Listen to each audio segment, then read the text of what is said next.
સુરત રેન્જના પોલીસ મહાનિરીક્ષકની પ્રેમવીર સિંહ દ્વારા ઘણા વર્ષોથી ફરાર અને કાયદા ભંગ કરી રહેલા આરોપીને પકડી ન્યાય સુનિશ્ચિત કરવા કોર્ટ રજૂ કરવાના આદેશો આપવામાં આવ્યા છે.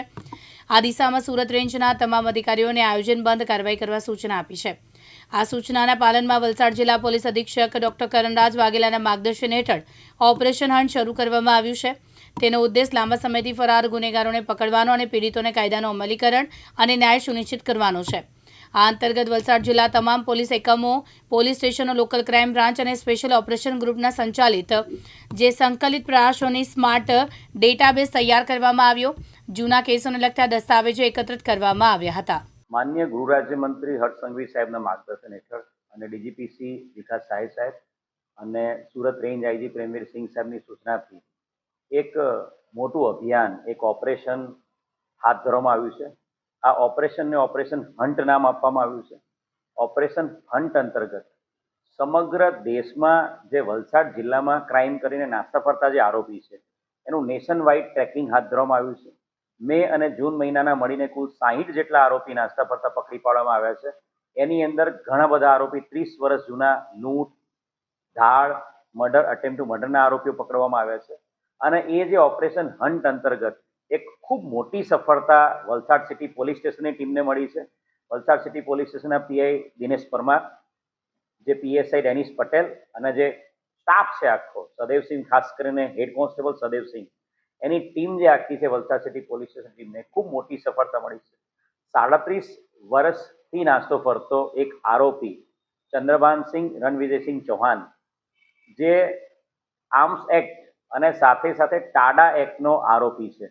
આતંકવાદી અને વિનાશક પ્રવૃત્તિ અટકાવવાનો જે કાયદો 1987નો કાયદો છે એ અનુસંધાને 1989માં આ આરોપી વિરુદ્ધમાં ગુનો દાખલ થયેલો હતો અને સતત 37 વર્ષથી આ નાસ્તો ફરતો આરોપી એને ઉત્તર પ્રદેશ જઈને પીએસઆઈ ડેનિશ પટેલ અને હેડ કોન્સ્ટેબલ સદૈવસિંહ એની ટીમને ઉત્તર પ્રદેશના ફતેપુર ડિસ્ટ્રિક્ટના ચાંદપુર વિસ્તારમાંથી એને પકડી પાડવામાં આવ્યો છે.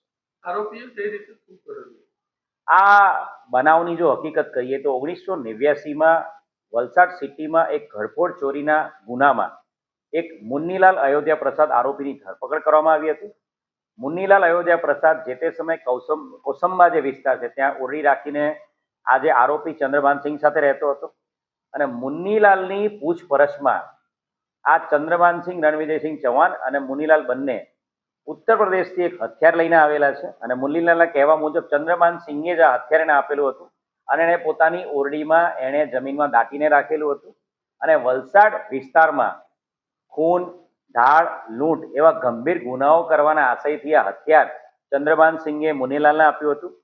હથિયાર મુન્નીલાલની ઓરડીમાંથી કબજે કરવામાં આવ્યું હતું અને આ અનુસંધાને આર્મ્સ એક્ટ અને ટાડા એક્ટ મુજબ આ આરોપી વિરુદ્ધમાં ગુનો દાખલ કરવામાં આવ્યો હતો. જે તે સમયે મુન્નીલાલની ધરપકડ કરવામાં આવી હતી, પરંતુ આરોપી ચંદ્રભાનસિંહ રણવિજયસિંહ ચૌહાણ એ મહિનાથી Valsad city police station PI Dinesh પરમારની ટીમ આની અંદર કામે લાગેલી છે.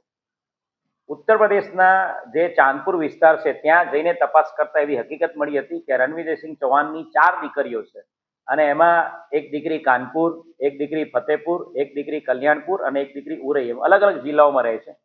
3 જે જિલ્લાઓ છે ત્યાં તપાસ કરવામાં આવી હતી અને એ તપાસ કર્યા બાદ એ જે દીકરીઓ છે, એના જમાઈ છે, એના પરિવારના અન્ય સભ્યો, એ તમામ લોકોના સીડીઆર એનાલિસિસ કરવામાં આવ્યા હતા, ટેકનિકલ એનાલિસિસ કરવામાં આવ્યું હતું અને એક ચોક્કસ હકીકત જે મળી હતી કે આ આરોપી છે એ 12મી જુલાઈની આસપાસ એ ચાંદપુરમાં પોતાના વતનમાં આવવાનો છે અને ચોક્કસ હકીકત આધારે વલસાડ સિટી પોલીસ સ્ટેશનની ટીમ તાત્કાલિક ઉત્તર પ્રદેશ જવા રવાના થઈ હતી અને લોકલ પોલીસ સ્ટેશન ચાંદપુર પોલીસ સ્ટેશનની ટીમ અને ફતેપુર ડિસ્ટ્રિક્ટ એસએસપી અનુપકુમાર સિંહની મદદથી આ આરોપીની ધરપકડ કરવામાં આવી છે.